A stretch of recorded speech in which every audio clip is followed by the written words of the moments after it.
I start now, right? We're live, yes. Okay. Hi, guys.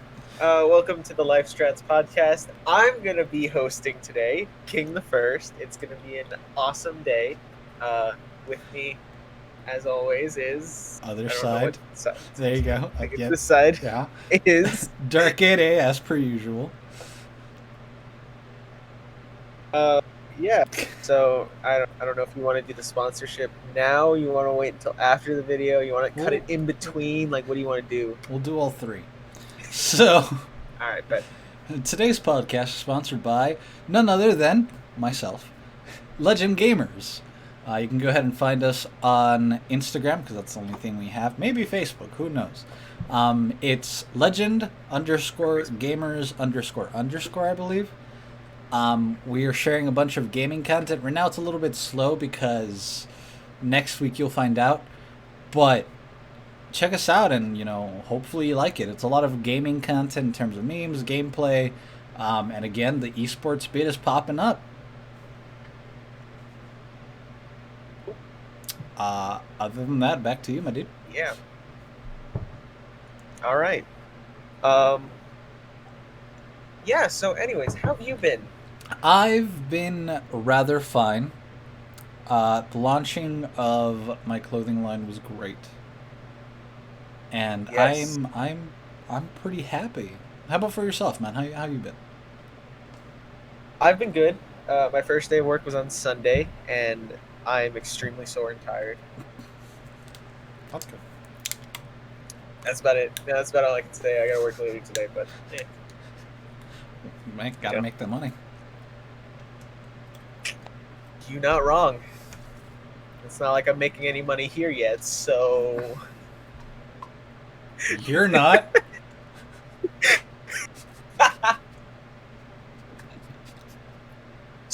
about that free T-shirt, like, is that a thing that's gonna happen? It will. Give it like time. $10 off? um, I was just thinking a straight up, like it's probably gonna be around like $7 or something. I don't know. We'll see. We'll talk about it. All right, cool. All right, so anyways, let's get into the sort of like meat of what we're going to be talking about today. This is something that I kind of wanted to talk about for a while. Okay. I wanted to like ask your opinion on it. I think we've kind of touched on the subject a little bit Mhm. during some of our other podcasts, but I don't think we've ever actually full on had a discussion about it. Okay. And that's do should developers only listen to professional players? Absolutely not. Now, now I've noticed this a lot. There's a couple of games that I really wanted to focus on, and that's Rainbow Six Siege. I don't know if you've ever played that game, I Yeah. but there's a lot of problems with Ubisoft only listening to the professional players, not ranked players, not casual players, just the professional. Okay. Then there's I've heard problems with League of Legends and Smite, like the MOBAs kind of side of stuff, Yeah, makes sense. where where stuff gets nerfed because professional players don't like it, or certain gods need buffs because the pro league needs it or whatever. Yeah. And then the other one that I've noticed is Dead by Daylight. I don't know if you've ever played that game. I have. I actually own it. I hate it. I hate it in the Yeah, sense yeah. that, So like, I love the game. I just hate scary, like, horror games. it's not. Yeah, it is horror. I was playing it the other day, and then I got like a random panic attack, and I had to stop playing it. Oh gosh. It was all of a sudden we were sitting in the lobby, and I was like, I gotta go, and I just like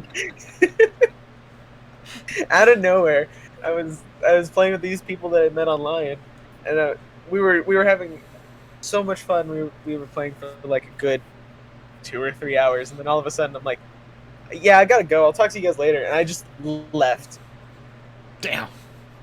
Anyways, All right. so yeah, what do you think? Should developers of these types of games only listen to professional players, or should they take consideration from the casual or even the ranked players.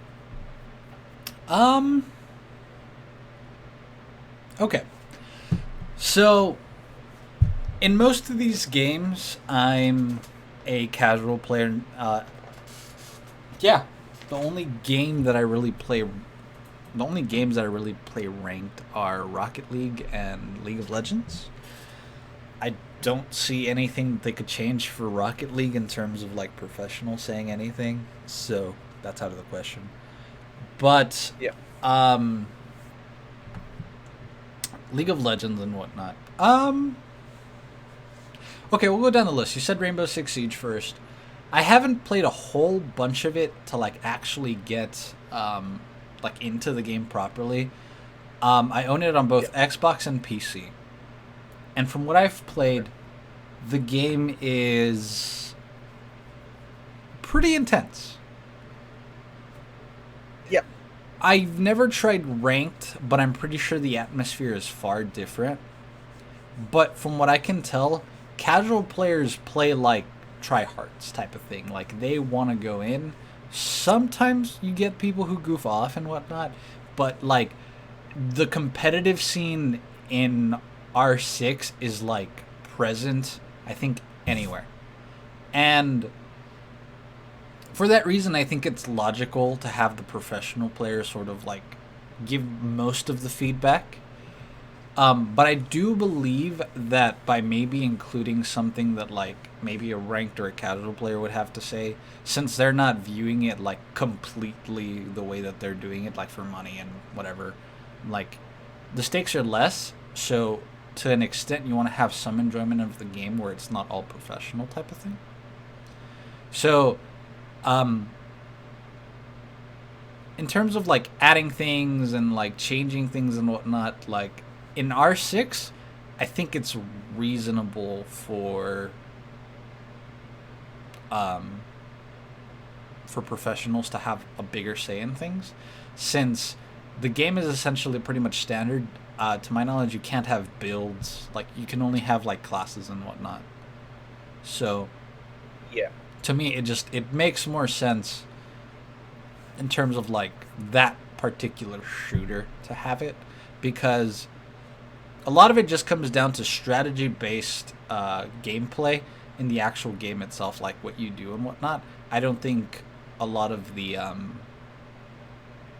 abilities and whatnot, like yeah, they're useful and whatnot in terms of what team comps you run, but ultimately anything works so long as you can make it work in a game like that. Yeah.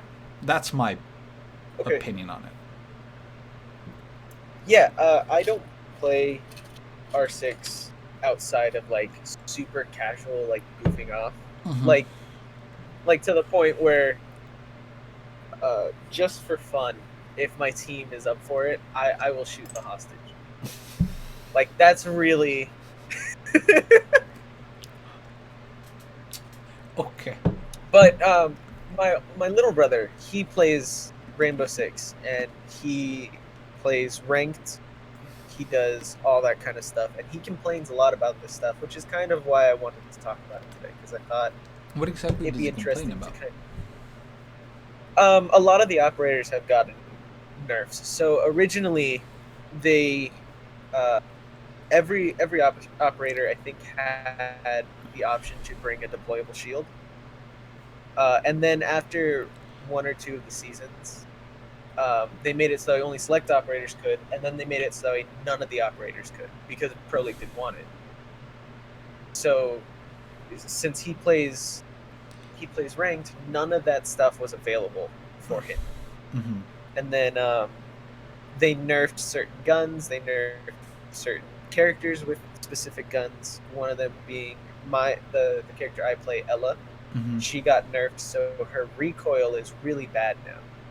Like Mm. bad to the point where the best way to play her is just using the pistol at this point.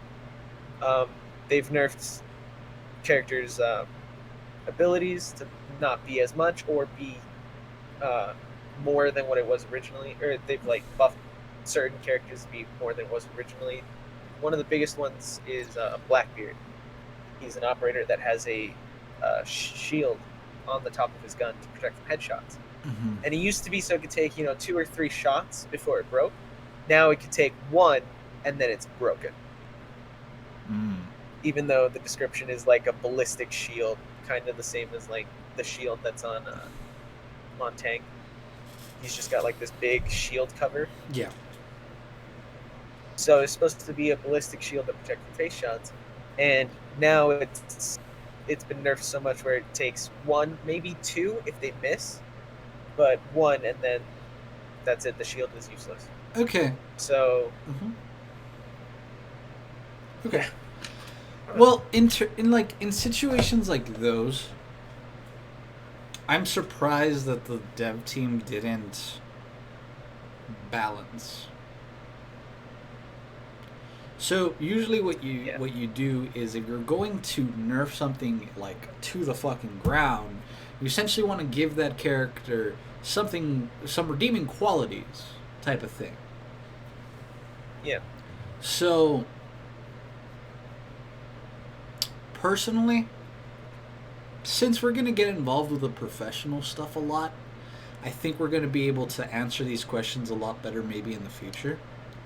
But right now, hopefully, yeah, but from what I know right now, from what I've seen, professional players are no better than 12-year-olds in terms of behavior. Yep. So if something doesn't go their way, they will complain, they will whine, etc., etc., etc. And I mean, I guess that's like normal when like you have such high pressure and then things don't go your way, etc. But like at the same time,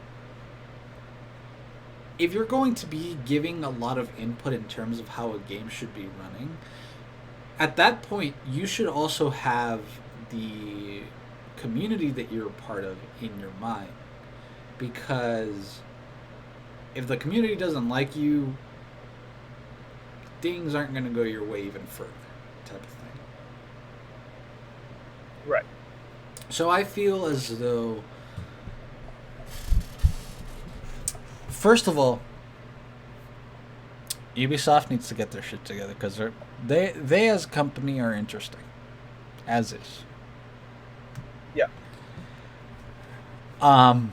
For example, just throwing this as an example, they had their Ubisoft Forward the other day, last week, where they announced Valhalla, and they showed more Valhalla gameplay. They showed some of the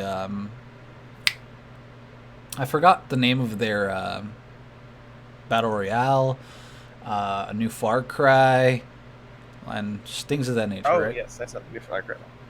And they were giving out Watch Dogs 2 for free for everyone who sort of tuned in, logged in, and just watched, right? I did. I watched. Their login was broken for about more than half of the forward. Wow. I'm mad because I didn't get Watch Dogs 2. I haven't played Watch Dogs 2. I've played 1, but I want to play 2. And then there's a new Watch Dogs coming out. Watch Dogs 2 Legion. Yeah. Anyways, so Ubisoft needs to get their shit together. Yes. And from there, it's like, I feel as though a game, like changes that happen to the game, should be community based. I feel that certain things do need to be adjusted for professional players, because professional players are in like a different league than most. Right. But if it's to the point where players want to outright change everything, professional players that is, want to change everything to sort of suit them, then I feel that's just going to hurt the integrity of the game in the long run. Right. So one of the things that I sort of like, I've given it a thought, but I wonder how things would go. Um, but essentially give professional players their own client. Yeah. So, for example, League of Legends, it has two clients. It has the one that everyone plays on, and then it has the Yep. testing client. So if you get accepted to the testing program, which a lot of people do, you log in, and you basically get everything for like one blue essence, and like you just get things, everything for cheap. You can test things out, and essentially that's where a bunch of like the newer content is, and that's where like they test things out, and the community sort of like, hey, this is what you need to do.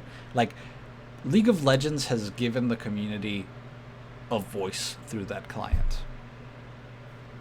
Yes.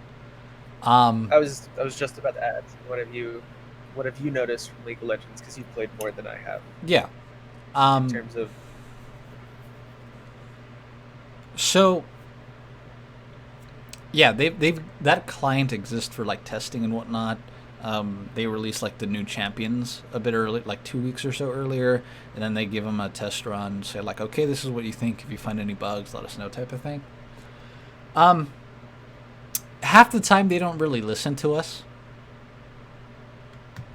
and half the Okay. time they don't even listen to professional players either. Oh, all right. Um, I feel like it's very difficult to do that when your audience is very large Yeah. and the play styles from like country to country is very different. Yeah. So a shooter, I mean, what more can a shooter like you do type of thing? Like you make a class, you pick a character, you plan a strategy, and you go for it, right? Yep. While Rainbow Six Siege sort of is an evolving sort of game as you play it because you have to adjust as you sort of go. League of like matches take what, like 5 minutes, 10 minutes?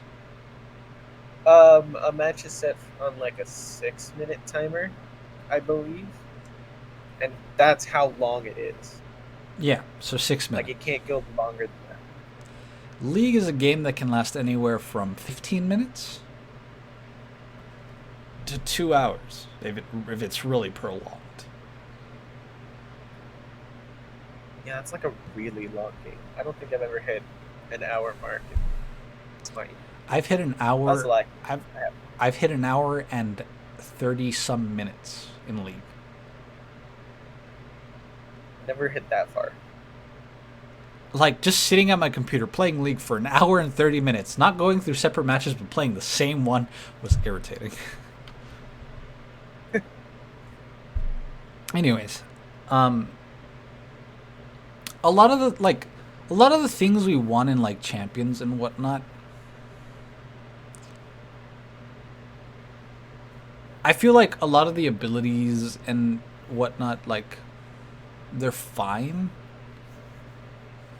and the community sometimes like, yo, this is like awfully broken and whatnot, um, or just like esports sort of like exploits it. I don't feel like they ever say anything; they just exploit the living hell out of it, and then devs sort of like take notice. Um,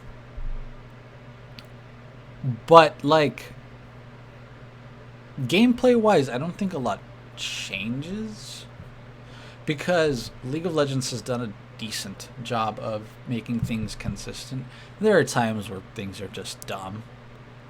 For example, when Yeah. Pike first came out, um, he is a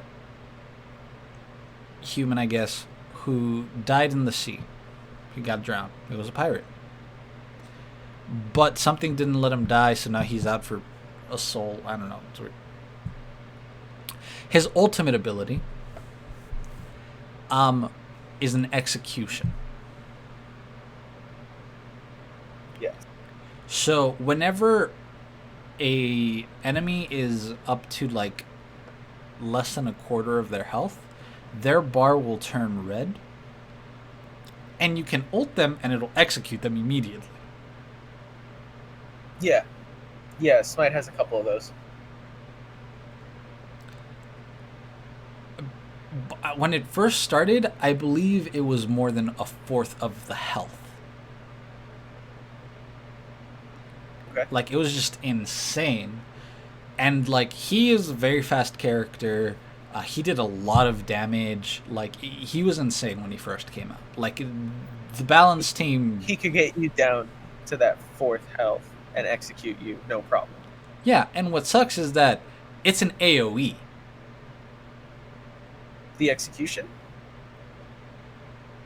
So any any champions in that area That are if under they're a under a certain amount of health, they're dead. wow. That's still a thing. Have they changed it? Nope. No. Okay. Did they change the like amount of health Yeah, like that they need to be at? They've changed, they've tweaked it every now and then. They have nerfed him, but he's still just like insanely OP. In like casual play, which is sort of where I'm at right now, because I don't feel like going into ranked. If I'm a support, like I either ban Tristana, which is a stupidly good ADC, or a Pyke, because dealing with Pyke is too insane. Like when you hop on and I can play a match with you, I'll show you exactly what he can do. The way that'll be fun. The way it sort of balances out his one of his abilities, he simply turns invisible. He gains movement speed, and he just like swims. Oh, I know that's normal. Yeah. I've seen one of the newer gods that came out for Smite was Jorgmunder, the World Serpent. And one of his abilities is he goes stealth, and he gains a movement speed buff. And when he pops out of stealth, it damages and knocks back all enemy gods in that radius. Mm-hmm. Okay. But he's a tank, or for Smite he's a guardian, which is Smite's tanks. But yeah, we have a god in Smite, Thanatos. Mm-hmm. He has a couple of abilities, and all of them are really stupid. Ow. But one of them is he flies up in the air, and if he, his ultimate is he flies in the air. He's got a small little area that he can land on, and if he hits an enemy god that's below a certain amount of health, it immediately executes them. Mm-hmm. And I believe the amount of health that they have to be at is below their second bar. They have to be below, I think, like 20% health. Okay. And then he just drops down and executes you. Okay. The problem is he, his kit, his ability kit, is all lifesteal. So all damage that he deals, he gains back. So it's really annoying to deal with him. Mm-hmm. And for the most part, any time that there's a ban, Thanatos will be banned. Because makes sense. He's just that fucking annoying. Well, yeah, makes sense. Yeah. I mean, the go for it. The most recent buffs that we've seen so far for Smite is one of the, from what I've noticed, is one of the mages in Nox. I think she's gotten some sort of buff, or some things happened. Maybe her kit has changed a little bit. They reworked her kit or something, but she's been more playable, so people play her more. Mm-hmm. But one of the things that didn't used to happen, she's got an AoE ability. It sits on the floor, and any enemy gods within it are silenced while they're in it, and then it explodes over a certain amount of time. Hey, that's the a problem Soraka is E. Before, yeah, so before, what would happen is if an enemy god cast an ability, as Nox put down that AoE, the ability would still be cast.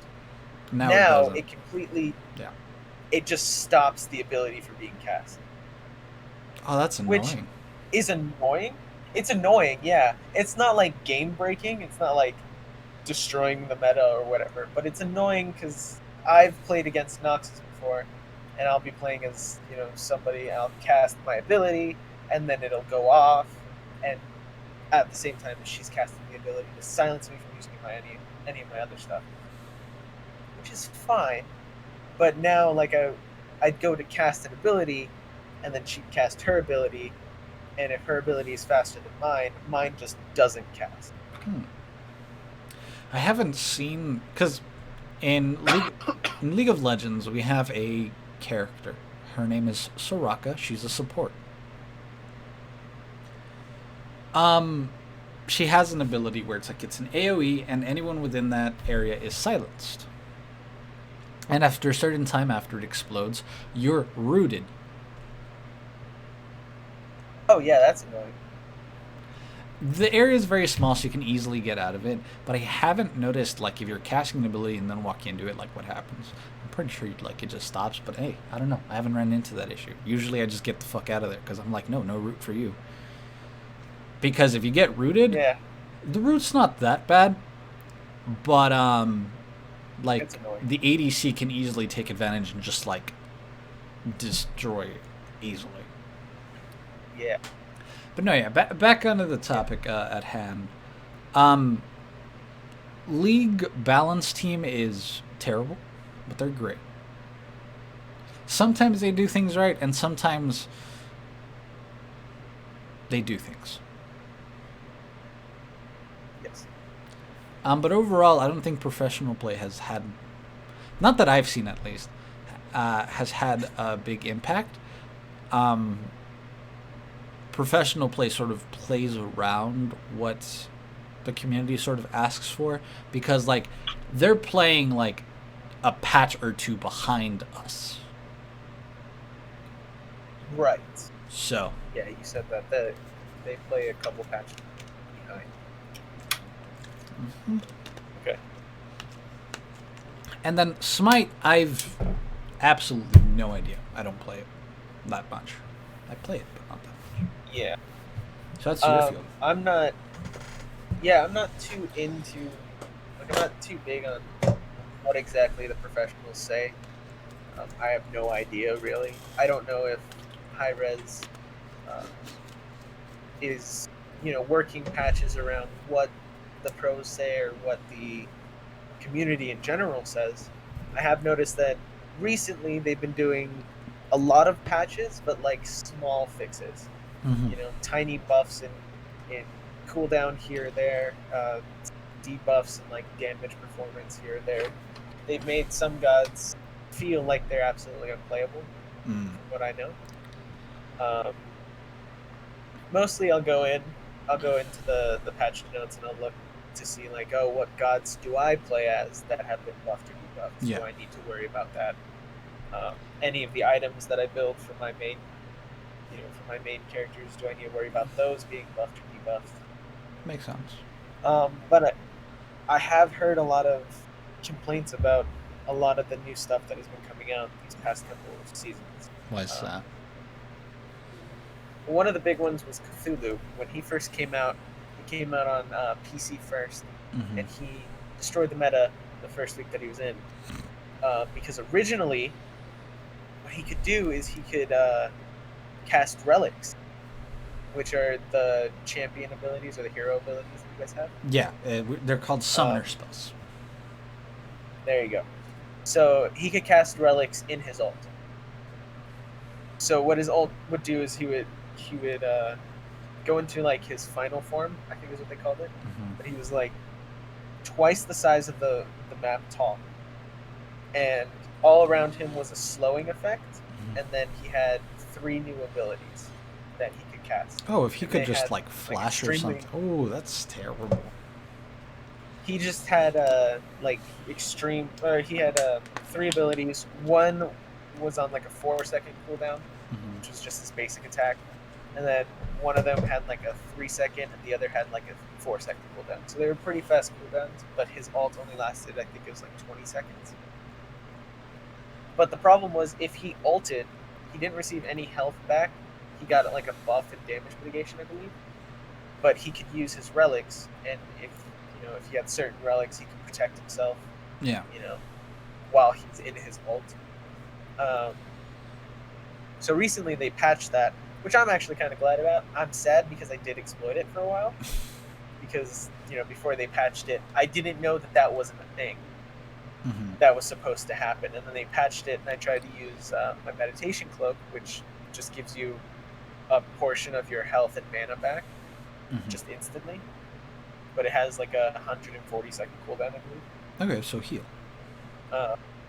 Yeah, it gives you health and mana, and I tried to use it when I popped Cthulhu's ult because I was dying. I was like almost dead when I used it, and I was like, oh, I'll just heal myself, and then it didn't cast, and I didn't realize it didn't cast until I died because I popped my ult, I got off like 3 abilities, and then I died, and I went in the grace screen while I was buying my items. I saw that my relic wasn't on cooldown, and I'm like, that's weird. I thought I used it. And then I read the patch notes, and it said Cthulhu can no longer cast relics while in his ult. And I'm like, oh, that makes sense. It does. Yeah. One of the big ones, like they have buffed and debuffed certain people to shift gods in and out of the meta. And one of the newest ones that have popped into the meta, at least from the games that I've played over the past couple weeks, one of them is Athena. She's a guardian that has only one ability that's actually super relevant, and that's her taunt ability. So she taunts you, and any enemy god that's been taunted immediately has to start attacking her. They can't move, they can't like shift anything, so she can move around them, and they have to follow her the entire time. Yeah, we have during a few the duration of those. of the taunt. Yeah, we have a few of those in League. What's annoying though is her. I believe it's either her 1 or her 3, and it causes she creates like Spartan clones in a circle, in like an area, and if she spawns those and then taunts you in that area, you're getting attacked by Athena and the 7 Spartan clones all at once. That sounds like a lot. And originally that wasn't a thing. Athena was like her Spartans weren't that strong, and mostly only damaged minions in the range.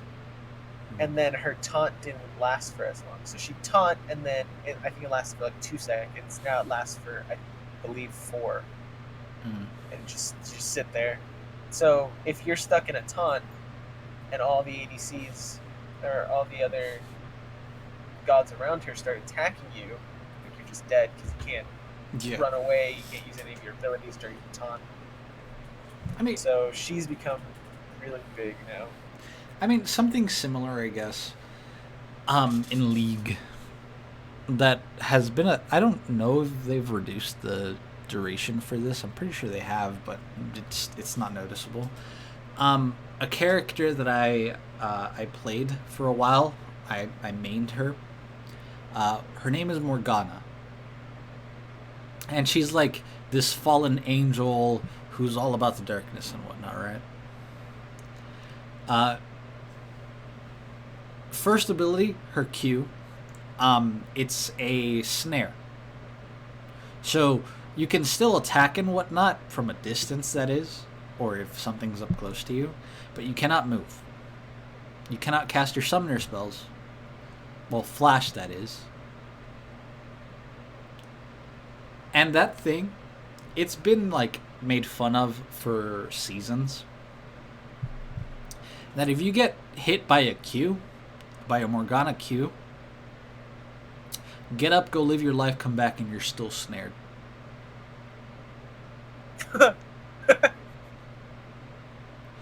That thing lasts years, my dude. Years. Wow. And then one of her abilities is a shield that negates every form of magic damage. So it doesn't negate magic damage, it negates abilities and magic damage. So if you get hit by a snare while you have that shield, you will not be snared. Mhm. It just negates It's it. kind of rude. Yeah, it's just like a fuck you card. Um, That's really kind of rude. However, it's on like a 20-second cooldown. So, it's balanced. And then her next ability, her E, she places an AoE effect that does damage over time. And she gains a little bit of lifesteal. Like, she gains a little bit of health from it, right? With the right items, that thing hurts. So you get hit by a Q, and it snares you for years. And then she Yep. drops the AoE. You've lost more than half of your health. And then her ult. It is an AoE snare type of thing. So she walks around, she pops it, and anyone who's around her, if they stay in that area for long enough, they will all get snared. So she can snare you with her Q, drop down damage, and then snare you again. Oh, and all of these do damage on impact.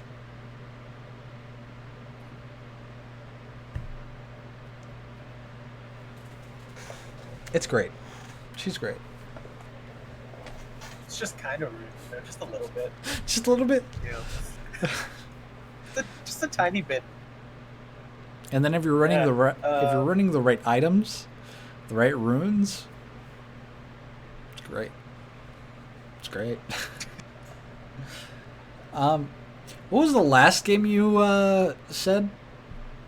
R6. Dead by Daylight. See, I haven't played that game enough to. I didn't even know there was a fucking competitor to play. There's not. There's no like competitive for Dead by Daylight. At least I don't believe so. Of course, I don't play the game enough. They do, however, listen to mostly people who play killers, not really survivors, but killers. That's And dumb. so a lot of the killers, a lot of them have been getting buffs and like really good buffs recently. A lot of their hexes have been getting buffs. So, you know, there's been a lot of community complaining about how the I don't even know who makes Dead by Daylight, but how they don't listen to the survivors as much as they listen to the killers, because it's harder for the killers to win games than the survivors to win games. But yeah, I feel like that just. that one I haven't played enough to really like see it. But So I watch a streamer. His name is Bricky. For those of you who know him, he's a great guy. For those of you who don't, look for him. He's a great guy. cool. Originally, he was Bricky Orchid 8. And now he has a channel called Bricky, and then a gameplay channel where he does a lot more gameplay, which is Bricky Plays. That's where a lot of his actual gameplay walkthroughs type of shit goes down, and then his just Twitch is Bricky. Great guy. Anyways, he plays a lot of killer. A lot. Yeah. And it's insane. Like, he picks a killer and then he runs through every ability, I guess. I don't know what they're called. But every point that you sort of have to buy in for the blood circle, whatever. Yeah. He goes through that in less than a minute. Yeah. I'm like, what the fuck? But then again, he's Yeah. been playing for a while. But no, yeah. And I just hear him complain a lot about how certain killers suck and whatnot. And then a lot of it is mocking the the survivors and how shit they are. So, Yep. I don't know. I haven't played too much of that game. I never will play too much of that game. But overall, I feel as though only listening to one part of your fucking game is terrible. You're going to run the community who plays survivors thin as fuck. Yeah. Yeah. This is why I only play killer.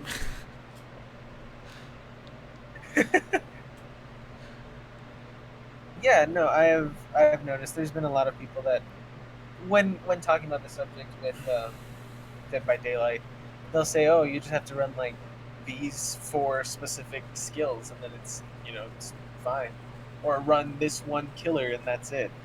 But it's like that doesn't solve the problems of, you know, if killers get buffed too much to the point where survivors just can't win, and now they have to run specific, you know, things for the killers to not be able to win.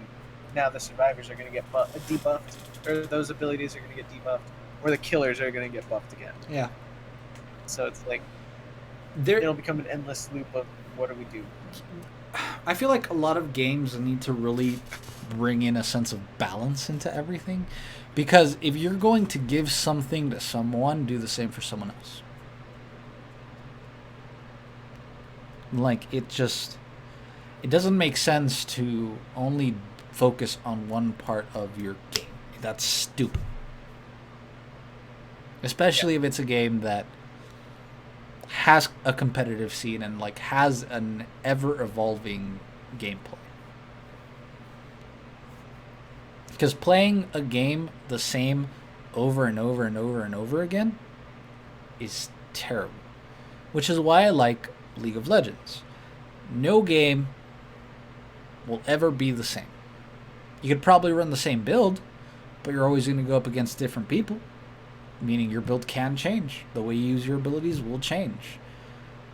It's just like things like that. And Dead by Daylight, not every game is going to be the same. You don't know when you're going to have to make a check for the engines.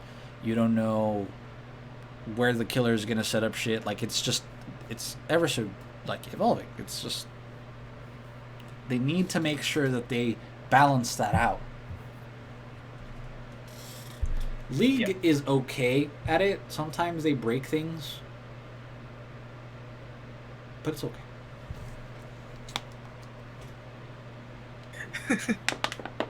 Yeah, I don't know, what exactly is your opinion? You think that how do you think developers should go about doing all of this? Well, my opinion is that people should go ahead and follow Legend Gamers on Instagram for quality gaming content, memes, and esports coming soon. All the memes. And as to how dev companies or teams should go on about sort of focusing, a lot of people might not agree with me, but surveys. I recently took a League of Legends survey. It was the shittiest survey ever. It was about cosmetics. And all they did is they gave me 12 questions of 4 statements each. And they're like, pick the one that is most problematic and least problematic in your life. And I'm like, what? They gave me 4 statements to start off with. And I'm like, okay, this one. Like, 2 of them are like, just not, like, they don't exist, I guess, type of thing. Like, you can only choose 2. Like, the most and least. By, like, the 4th question, I had gotten like, within the statements that they had already given me, they just picked a few and then just switched them. Oh, okay. I was disturbed. I was like, this survey sucks.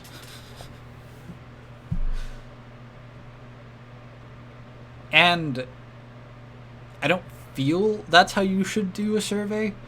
A survey should be, hey, these are the statements we're giving you. Here's a scale of 1 to however many statements we have. Rate them. You know? I feel surveys have a lot of potential in terms of the information you can get. Because if someone is really invested in a game or a community, they will take a survey. They will.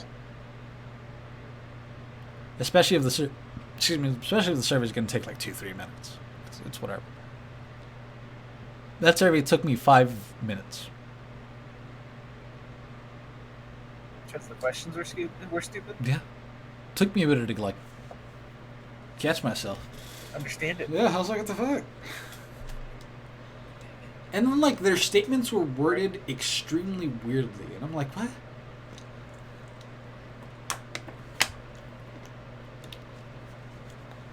Not only that, but I feel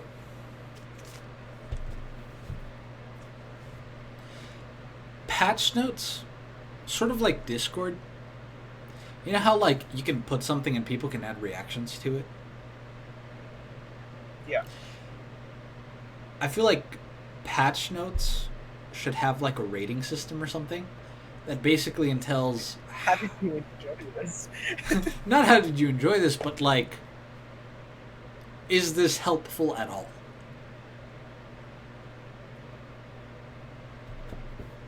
And then like, there's too many people to get like to like, so there's too many people commenting to read every single comment type of thing.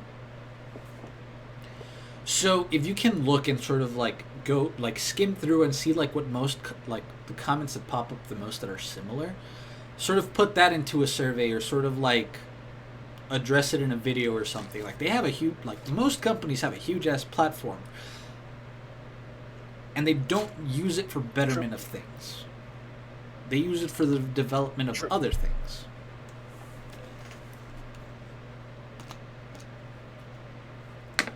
Yeah. Yeah, that's my opinion. How do you think devs should go on about doing things? I believe, you know, if I was a part of a dev team for Get ready for it. some multiplayer game where we needed to like figure out balancing issues and everything, I'd like to get to know the point of view from, you know, the different types of people, the casual people. How do they feel about certain characters and all that? The people that are ranked, you know, have to deal with the banning system and like all that kind of stuff. And then the pro players, like, what do they feel should be, you know, changed? And then, you know, like you said, maybe put it into a survey, find out, you know, how that feels for everybody. I know it's not going to make everybody happy. There's going to be more than a bunch of people who are going to hate the patch afterwards or whatever. But as long as there's a general consensus and everyone's like, okay, this should work. Yeah, and another thing. I think it'd be fun. Yeah, No, I was like, I think it'd be fun. Yeah, one of the things that I feel could like work too is makes different surveys. The first question you ask is, are you a casual, ranked, or pro player? True.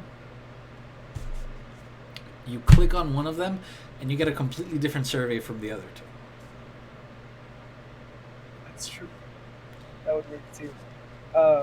I do like your idea of having a separate client for pro players. Because one, it keeps it so you know, if a professional player is going to play, they can play against other professional players instead of having to play against people who might just play every once in a while, or even having people. You lagged a and bit. then you can go ahead and. Oh, I was saying you could have in a separate client. You could have somebody. You have the professional player play with more professional players, rather than having like a casual player on their team who just keeps if we're going by Smite and League terms, who just keeps feeding the enemy team because they can't keep up. Yeah. Skill level wise. The only problem I have with that is that at that point they're playing two completely separate games. Yeah.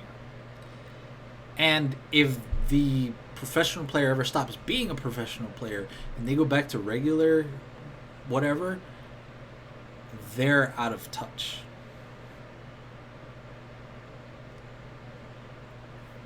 So like you run into whole other fucking mess of issues. That's true. I don't know, maybe going into the esports world will sort of open our eyes more. And it'll give us a fresh perspective on it, I believe. Yeah. And I mean, I do hope that we can sort of get further insight as to how these players think. Maybe, hopefully. And hopefully we don't just get yelled at because we're trash. No, we're most definitely going to get yelled at because we're trash. I was watching a beginner guide video and I was looking through all the comments for League of Legends and they're like, "Oh, this community is so helpful." There was one time where I was getting like killed a bunch of times and one of my teammates gave me the most helpful advice. Just said uninstall. Yeah. Oh, I love this community. And I'm like, oh, all right. And then one of them was like, I read through all the comments before playing League for the first time, and I was like, it's got to be an overdramatic. Like, they gotta just be overdramatic. And then they're like, and then I played for the first time. They're not being overdramatic. No. I'm like, wow. Really that toxic? The toxicity in League of Legends is nowhere near overdramatic. Like, what we say is what happens. Like, hey, it is what it is. And there's no way around it. I played Smite Conquest, which is just Summoner's Rift, but for Smite. And it was me and one other PlayStation player. We can't type in chat, so we have like pre-message types that we have to put in like special button inputs to type out whatever. But we were playing with 3 PC players, and they started yelling at each other in chat because we were losing. My side, because I was playing on the duo lane, we were doing just fine. We held our own. They didn't take any of our towers. We were doing great.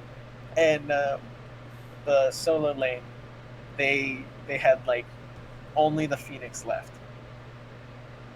And one of the PC players was like, "Bro, you're trash." And I was like, "Ooh, this is gonna be fun." We started going back and forth at it, just yelling at each other. And then one of them said, "Uninstall," and I'm like, "Oh." I'm like, "Oh no." I love when like. See, I'm the type that like. I'll do terrible in a game. But I can do something in the game, you know? And then there's this one person that like is saying he's holding up the team and whatnot, and he tries to do everything by himself.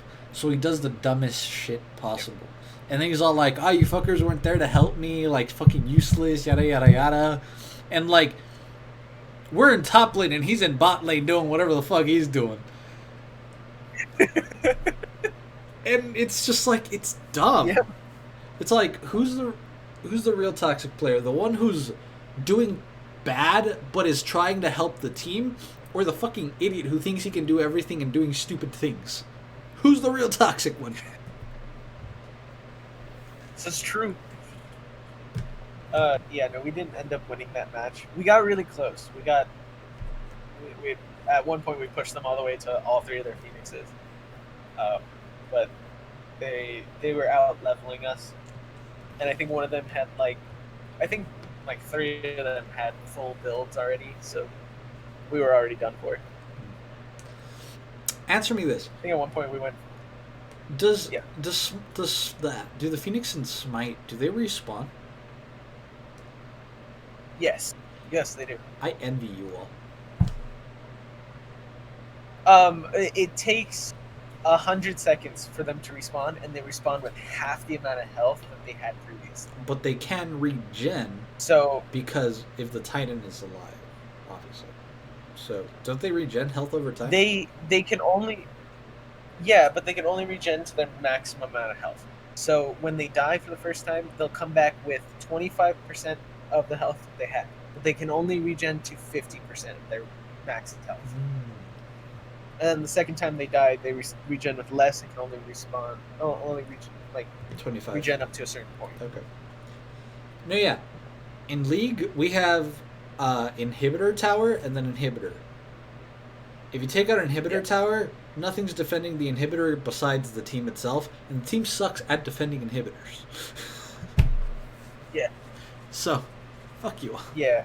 Smite kind of combined the two together, so they've got inhibitor with a tower. Yeah. But if the tower dies, everything dies. They made it a little easier. However, you do have 2 extra towers right next to your nexus. Yes. But your nexus doesn't do anything. No, it doesn't. It's the 2 towers that do things. And the moment those break, you're fucked. yeah, and then you basically have to stand in front of the nexus and be the towers. Yeah. Yeah, in Smite, the Titan has a certain area that it moves around in, and if any god enters that area without minions, it starts getting attacked by the Titan. Those things hurt like a bitch. They hurt. They hurt a lot. Yeah, yeah. What do you call it? Yeah. One thing that I hate as an ADC player in Smite is when everyone runs anti-crit armor, because there's one set of armor that makes it so that crit damage is reduced from 100% crit damage to 50% crit damage. I mean, that's still not bad.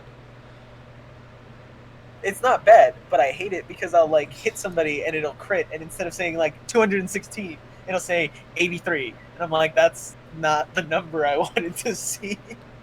Well, you're gonna love crit in League. Bad? Is it amazing? Can I one-shot somebody? That's all I care about. If you try hard enough, yeah. There was a point. I made a. Go for it. I made a 100% crit in Smite once, and it took 2 shots with Artemis's bow to kill a Guardian. Oh wow. So, hold on.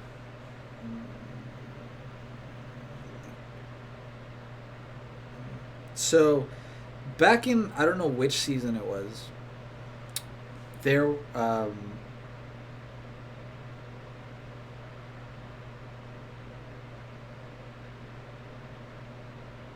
okay, so there was a point where this one character, his name is Jin, right? He has he has a gun, and he has 4 bullets. After those 4 bullets run out, he has to reload. The first 3 bullets are pretty regular. That last bullet, it hurts. It hurts. So building full crit and attack speed on him, if you popped your first 3 hits on minions and then you turned around and you shot someone with the 4th bullet and you had a good build, they would die one shot. One shot. I want to do it. I don't think it's possible anymore. I think they reduced it, but he hurts. Damn. Yeah. I, but now I build I have to figure out a champion good that you'll AC. like. Are you gonna go for ADC in League? I don't know. I really don't know. I've been trying to find like the my main gods for each specific class, and then how I'm going to build them for specific roles. So I have my ADC, I have my mid laner, I have my solo laner, and I've been working on finding a jungler. I have a pretty good one, but she's not the best. But I haven't found a good support yet, and I don't really know what I like the most. I really enjoy ADC when I've got a good support. Um, You just don't know how to be just that because support. that's every ADC's. It's that, and I don't know what gods have good support outside of like just sitting there and healing the person that healing the ADC. I don't want to do that Well, because they do that in Overwatch, and it's cool, but it's also annoying. okay. Well, here, something about League. If you're gonna play it casually, any champion can do anything. Yeah, yeah, I know that. Smite has the same thing. It's just specific. Smite is more any god can do anything, just as long as you have the proper build. So like junglers, any god can really be a jungler. They just have to make up for their weaknesses. So if you're playing as a god that just has like really low attack speed but is already really strong, just build attack speed so you can kill those camps faster. Does Smite have a relic that's like Smite?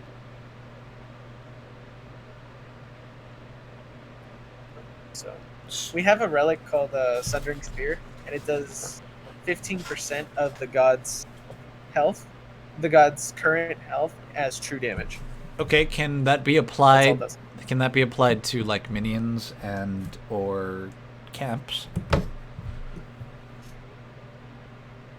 think so. I think it just does like straight up true damage.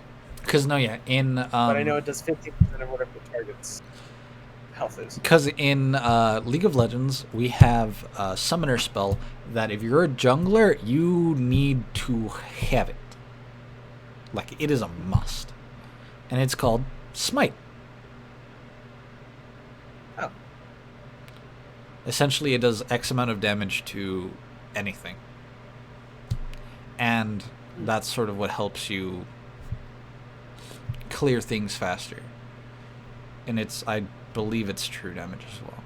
And then we have items in League that essentially scale around Smite. So you buy that item, and essentially it transforms your Smite into something else. Or well, it's still Smite, but it gives it more properties and more damage. Yeah, I don't think we have anything like that. No, yeah. League is, from what I've seen, League is far more intricate in the way it plays than Smite. Smite seems just a bit more linear. They have a. Yeah, I mean, if League has fucking abilities or items that you can buy that actually affect the summoner spells, There's only Smite one. doesn't have anything like that. There's only one. Smite has one, yes. Smite does have one. It doesn't affect anything with the relics, except for it reduces the cooldown by 40%. Because if you're building cooldown reduction, that doesn't affect your relics cooldown at all. No, yeah. It only affects your ability cooldown. Same. So we have one item. It's called Relic Dagger. It like buffs you a little bit, but it reduces the cooldown of all your relics by 40%, which is a lot. But yeah, there's a lot of relics that have like 200-second cooldowns. And then, do you all have anything that compare to runes? Runes essentially are, before the game, you choose different things that sort of go into your character in game. So you can like build extra attack damage, attack speed, magic damage, after 3 hits, the player gets hit by like lightning type thing. It's electrocute, and like it does more damage. It's just like things like that. I don't think so. Oh. The closest thing I could think of something like that, you have to buy it at the beginning. You buy it before the match officially starts, like during the 30-second countdown before the match starts. It would be blessings. So they have blessings for specific roles, and they have 3 other blessings for if you're playing 3v3. But you buy one of those blessings, and it buffs you for a certain amount while you have that blessing. And then when you start getting your build, you sell that first, and then continue with your build. No, that's the closest thing I can think to it. Yeah. In League, but runes are made before the match actually starts, like in Champion Select. Like, things get intense. But no, we don't have anything like that. Okay. We do have boosters, which you can use during Champion Select to increase the amount of XP that you get, like character XP or player XP, or like Battle Pass XP, or like. Oh yeah, no, we don't have any of that. Worshippers, which is what they use to show what your mastery is in that god or gods. No, yeah, you automatically like to show off. That's what League players love to do. They love to show off. So starting at Mastery 4 to Mastery 7, you get a thing where like it pops up.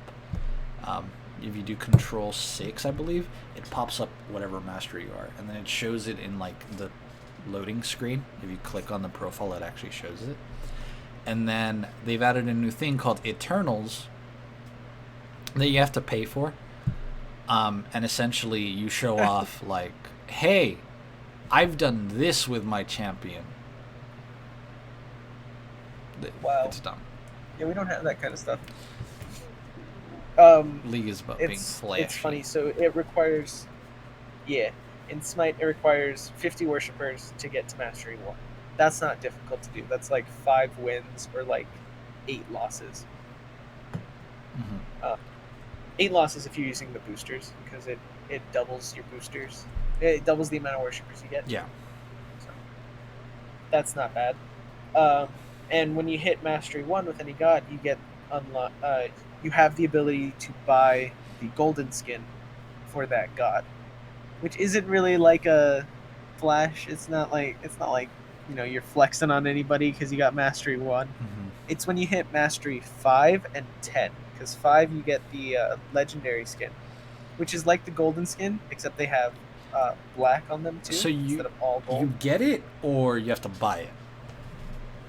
You have to purchase it with the in-game like currency, or you can buy it with gems if you wanted. You guys are lucky.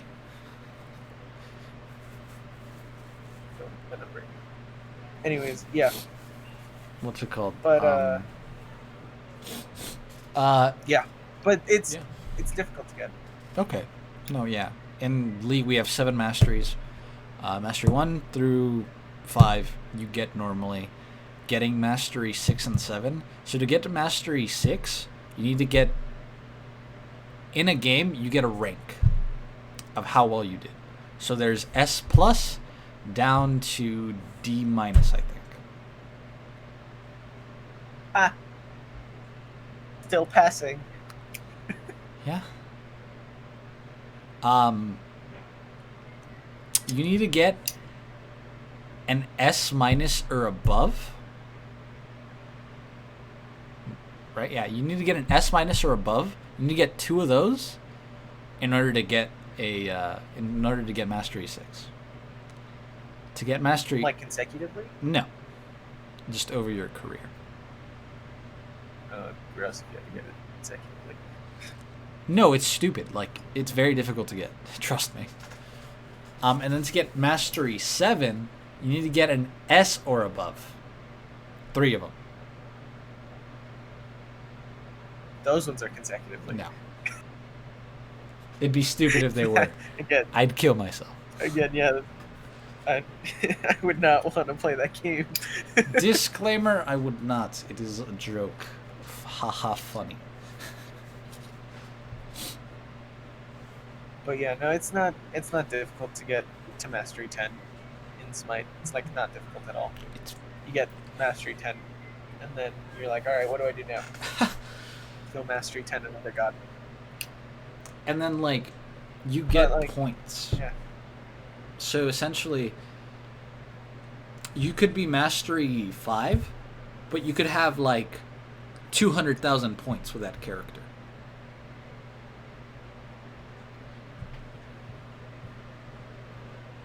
I've seen Mastery 7 with like over 1 million points.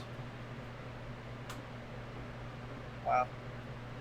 That just means they play that character a lot. That's all that means. A lot. Yeah, I don't know.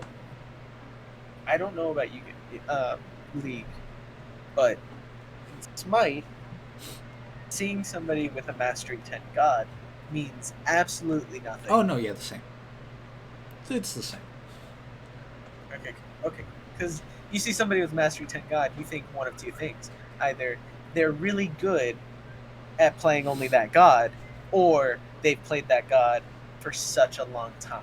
Yeah. That's it. Yeah, that's all it is. We went up against. I was playing with some randoms, and I had a Mastery 10 Poseidon on my team. And I'm like, oh, cool, we got a Mastery 10 Poseidon. And I'm like, I'm just gonna assume that they're not good at playing as Poseidon, because that's my assumption whenever I see a Mastery 10 anybody. Yeah. And on the enemy team, they had a Mastery 7. I think it was like a Bakasura, which is an assassin. Mm-hmm. And then they had a Mastery 5. Fuck, what was it? A Mastery 5 Ares. He's a Guardian. I was like, alright. They're okay.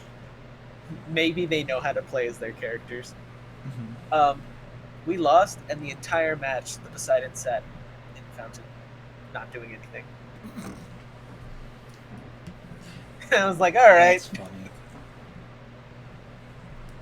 No, yeah. Usually, like, no offense to Yasuo players. No, all offense to Yasuo players. Except for Jonathan. He's the only cool one. He's the only cool. Mastery 7 Yasuos that have a skin are the most toxic players ever. Like, a Yasuo player can turn a game around in both a good way or a bad way. It really depends on his mood. Usually it's a bad way. Okay. Like, if he's down, like, let's say his enemy laner is up 2 kills and he has like 2 deaths, he'll quit. Straight up. He'll just sit at Fountain. Or he'll feed. And then he'll blame everything on jungler. No, I have not only it's League and Smite where people will be like, "We're losing, blame the jungler," and it's like the jungler is sitting there doing his job. Yeah, no. If things don't go well, just blame jungler and you're fine. I mean, okay. Yeah, no, I have been on the receiving end of that jungler blame. And then immediately I was like, oh, you want to blame the jungler? Oh, you want to blame the jungler? And I went and I stole everyone's kills. Okay. I'd like pop up out of nowhere and just be like, mine. And then I'd go to like the other side of the map and I'd be like, this is mine too. Wow. And then I got yelled at for stealing everyone's kills. And I was like, you wanted to blame the jungler. I'm doing what I'm supposed to be doing. No, yeah. Usually, I guess this has been a thing as of late, like the whole difference thing. where someone is doing poorly. Oh, jungle difference. Oh, bottom difference. Oh, mid difference. It's like, it's stupid. It's just stupid. It's funny, but stupid. Completely straying off the topic that we were originally talking about. Yeah. How since we're going to be going into esports stuff, and with my computer being done, and it will be done by next week's podcast. Good. With all that happening, how exactly do rotations work in League? I just want to know how different it is from Smite. Usually, when a lane takes their first tower, that's when a rotation will happen. Oh, how exactly do rotations go back? Like, who rotates? So the person who, like, the lane that took the tower will usually swap with the lane that is doing worst, from what I've noticed. Or the lane that is closest to taking another tower. They're simply applying pressure elsewhere on the map where it's, like, very necessary. Or it can be more of a payoff. Oh. I don't think it's that much different. Yeah, I'm only asking because in Smite it's a little different. So normally what happens is after the two side lanes, the duo lane and the solo lane, take their towers, the support and the solo will switch. Mm-hmm. Support will go into mid and help out the mid laner take the tower if they need it. Jungle will normally sit on the solo side in those jungles to kind of protect it and whatnot, and then the solo laner will go into the duo lane to protect the ADC if the ADC hasn't gotten their build high enough. Okay. Around once everybody on a team gets to around level 15, like level 13 and level 15, that's normally when a lot of major rotations happen and a lot of team fights start. Which is kind of annoying. Well, usually in League you just want to go for, like, objectives. And there are far too many objectives on the map. Yeah, like, there's a lot more. There's dragon. And then there's 4 types of dragon, by the way. There's fire drake, mountain drake, cloud drake, and ocean drake. And each one has a separate buff that it gives you. And then if you get Dragon Soul, it also gives another buff. And then if you get Elder Dragon, you get an automatic execute when they're, like, below a certain amount of health. And then there's Herald. Oh man, that with Pike must just be horrible. Well, I mean, only one execute will proc, so he's fine. Still, but Pike won't have to use his ult just to execute. Yeah. And no one get one free execute without using his ult. No, you get the execute until the, like, effect ends. Okay, well then he never has to fucking pop his ult. So, and not only that, but anyone gets it. So, like, wow. if the team kills Elder Dragon, everyone who is alive will get the buff. Wow. It amplifies the already given buffs from the dragons that you got, and then it gives you an execute. Wow. Yeah, you guys have a lot more objectives than we do. We have 4. We have Gold Fury. We have Oracles, which when you kill the Oracles, there's just a permanent, like, uninterruptible ward, like area of vision around the Gold Fury for as long as the Oracles are dead. Once the Oracles respawn, that vision goes away to whoever can kill the Oracles. There's the Pyromancer, which just gives all of the minions like small buff in damage, and buffs the power of the Fire Giant, which is the last one, and that's the one that everybody wants because you kill the Fire Giant. Everything on the team that killed the fire giant gets a buff, and it is so difficult to come back when somebody gets that buff. No, yeah. Yeah, you guys have like fucking 20. So, but no, like, so the way the dragon work it is that one dragon spawns at like 5 minutes, I think. Maybe less. Who knows? I know it's 5 minutes. And then the next dragon won't spawn until you kill that dragon.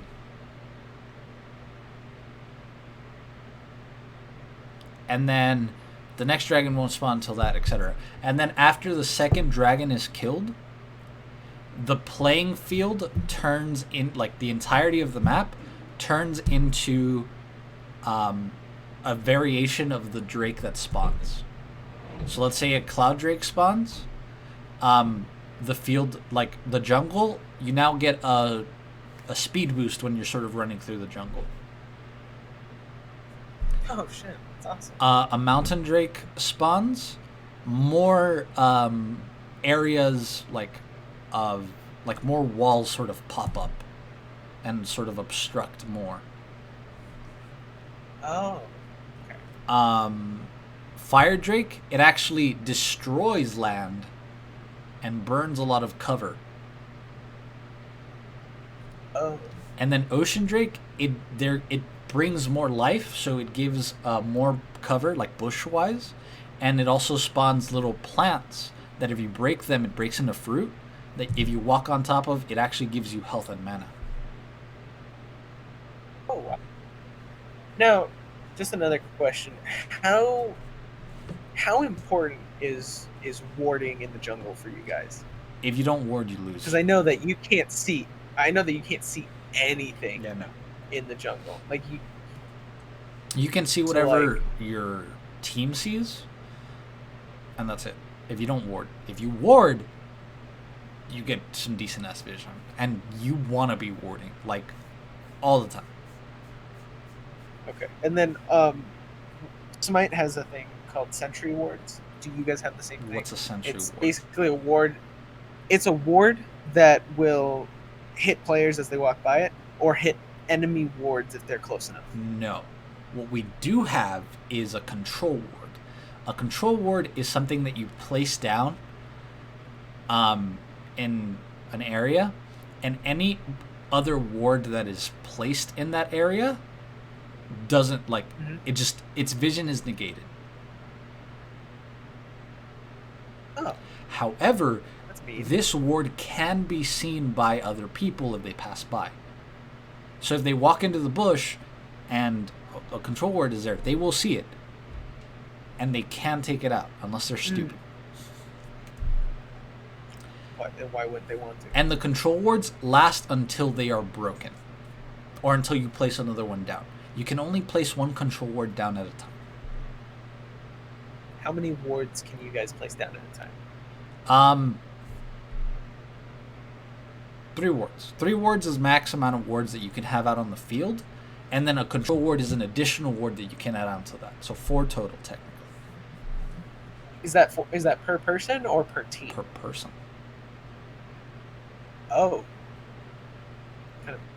However, these wards last 60 seconds. So you have to constantly be warding. Okay, yeah. Ours, we have wards that last, I think it's 120 seconds or until they're broken. And you can only place 2 wards and a sentry ward, so we only get 3. Per person? Per person. Okay. And then we also have an item. It's called the Oracle Lens, which is essentially you pop it and then there's an area around you that is actively looking for wards. Because our wards are invisible. Oh, you can't see the wards? No, unless you have... We can see the wards. Yeah, no. If you place down a ward, it's invisible. Unless you place down a control ward or use an Oracle Lens, which when you pass by, it'll negate the vision and you can see it. Wow. Yeah. We can just straight up see the wards. So you have to place it in like a corner or behind cover, Mm-hmm. because it still gets the whole area, even if cover is obstructing it. Mm-hmm. It still gets the whole radius of the vision, but you have to place it down to where they can't see it, or they'll just run up and destroy it. No, yeah, our wards are invisible unless someone sort of uses that tool. Usually the jungler has it because he's trying to clear out the jungle.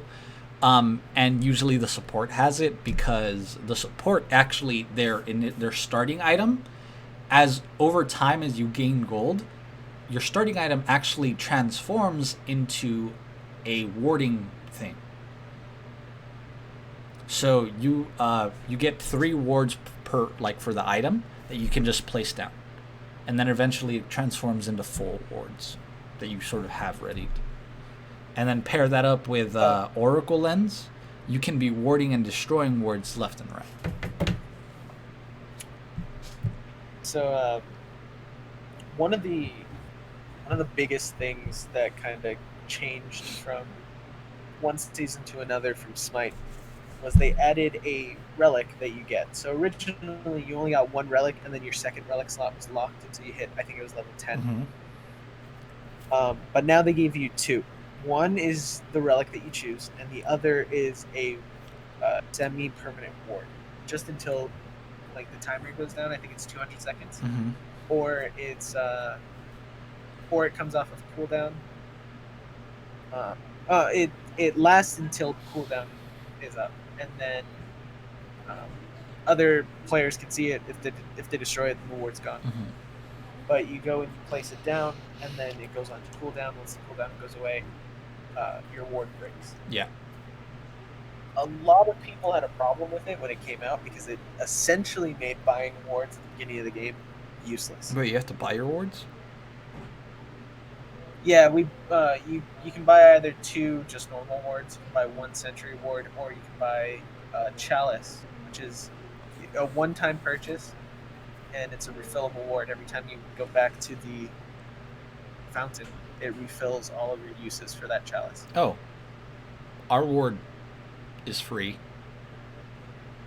And it's on a 90-second cooldown, I think. And it does stack. Mm-hmm.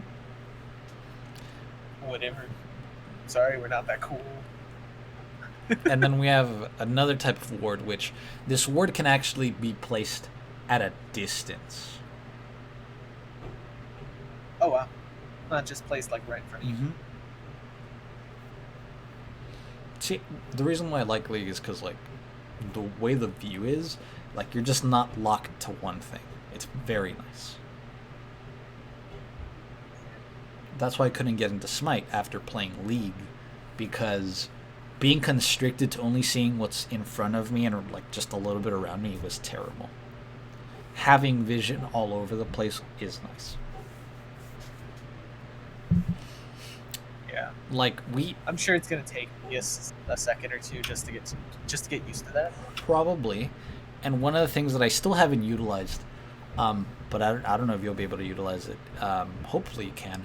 Is that F1 through F4 on your keyboard will actually show you the view of your other teammates. So you can recall, and from your walk from fountain to your lane, you can press F1, F2, F3, or F4 and see what the other people are doing. Oh, all right. Can you set a walk? Never mind, I'm stupid. But okay, yeah, that'd be cool. I'm sure I could rebind that to better button. Such as? Trying to reach F1, F2, F3, F4.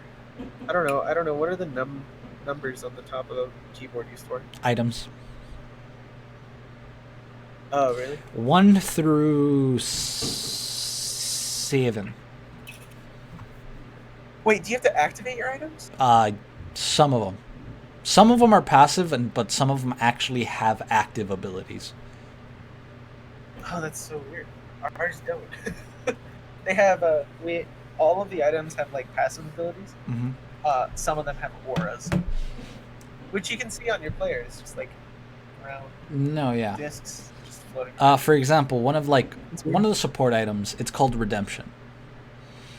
In a pretty decent large field around you, you can set an AoE heal that takes a bit. And everyone who stands in there, ally-wise, they will heal. Every enemy will take damage. Huh.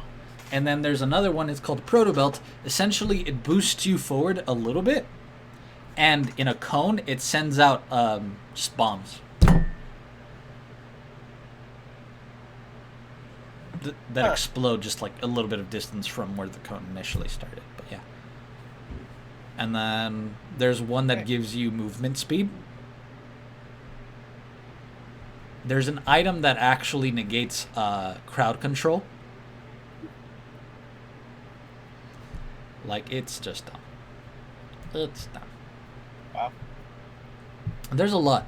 That's why I said League is far more intricate than Smite. It really is. Yep. Well, we have been going for what? An hour and 30? Almost 2 hours. Yeah. There you go. I think this is a good place to stop. What do you think? I most definitely agree. However, one of the things that I think we all should do is follow Legend Gamers on Instagram at legend_gamers__. I agree. Very much agree with that. Because thanks to them. Most definitely should. Because thanks to them, we're sponsored. And we can bring you this podcast. All of this is. Next week, we have a different sponsor, though. Oh, no. It's going to be great, guys. Just stay tuned. And I'll let Seth finish it off because he's the host today. All right, well, thank you guys, I guess, for tuning in and watching the Life Strats. No, I was trying to think of what it was. The video is also going to be posted on the YouTube channel, so make sure to check it out if you can't tune into the podcast live. We're live every Tuesday, most of the time at noon, MST, but most of the time.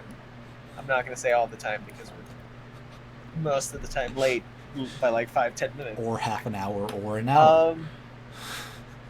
Excuse me. Yeah. But, just make sure to check us out on YouTube. That's where the video is going to be. There's going to be a couple of links in the description. Probably going to be one to Legend Gamers, the other one to the clothing line that Dark8a has started. So go check it out if you want. If you want to get your hands on one of those, they're pretty cool. Come in 3 different colors, made of 100% cotton. So, pre-shrunk cotton. They range in sizes. Pre-shrunk cotton, yes. They range in sizes from small to 6XL. So just make sure you get one. You can use it as a sleep shirt if you want it. Yeah, and show it off to your friends. It's really nice. It's really nice. They look really cool. Hopefully, I need more money before I can get my hands on them. Hopefully, I'll have mine by next week. It's still being shipped. Oh, nice. So if it's here, I'm wearing it. And I'm flaunting it for the entirety of the episode. Do it. Just do it. What else? OCDA streams whenever Dark8a feels like it. They do a Dungeons & Dragons podcast on Sunday nights. Make sure to check that out, too. I saw it. I was watching it while I was at work on Sunday. Oh, that's great. I watched like 10 minutes of it during my break. What part did you watch? Dude, I was so tired. I don't remember. I tuned in, and then I was like, I zoned out. I was like, I might as well just let it sit there and run, so that way. Makes sense. Appreciate the watch time. I feel like I was doing something. Appreciate the watch time. But no, yeah, actually, I streamed yesterday. I watched that too. A very chill Minecraft stream. I wasn't talking at all. It was just some lo-fi music playing in the background, just chilling. Yeah, like I said, Dark8a, he streams anytime he feels like it, but they're getting back into the Dungeons & Dragons stuff on Sundays. So make sure to check him out on twitch.tv/OCDA_live. Finally got one right. as for me, my PC shall be finished by next Tuesday, and probably the following Wednesday or Thursday is when I will do my first live stream of whatever I feel like playing at the time. I've got like 12 games in my Steam library that I want to get into, so we'll just see what happens. OCDA will be announcing all of that on the Discord, which you can go ahead and join down in the description of the video or here on the Twitch. You can also follow us on the Instagram and Twitter to get updates on whatever we do. I'm not updating people because you guys don't follow. The more people follow, the more updates you get. Simple.